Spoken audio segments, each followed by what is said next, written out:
అంటే పిల్లలకి education system మీద వాళ్ళు ఏం చేస్తున్నారంటే ఓన్లీ ఇది 5 మార్క్స్ 4 మార్క్స్ 2 మార్క్స్ ఇట్లాంటి క్వశ్చన్స్ నేర్చుకుంటున్నారు. టెక్స్ట్ బుక్స్ వివరిస్తున్నారు కానీ టెక్స్ట్ బుక్స్ చదవడం నేర్పించడం లేదు. టెక్స్ట్ బుక్స్ మాత్రమే క్లాస్లో చెప్పేస్తారు. చెప్పిన తర్వాత మళ్ళీ వాళ్ళు గైడ్లు తీసి చదువుతారు. అది పోయి ఆన్సర్స్ వాళ్ళు ఖచ్చితంగా టెక్స్ట్ బుక్స్లో నుంచి వాళ్ళు తీసుకొచ్చి దాన్ని చదవగలిగే కెపాసిటీ రావాలనేది మేము కోరుకుంటున్నాం. సో అలా జరిగినప్పుడు ఏమవుతుందంటే పిల్లవాడికి క్వశ్చన్ రాకుండా సబ్జెక్ట్ వస్తుందండి.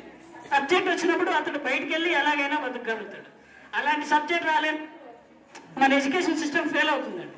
ఉదాహరణకి ఏం చేసుకున్నామంటే కార్ల్ ఫ్రెడరిక్ గాస్ గురించి చెప్పేటప్పుడు మనలో n+1/2 first 100 natural numbers add చేయడానికి ఫార్ములా చెప్పేస్తారు. ఏదంటే గుర్తుపెట్టేసుకోండి.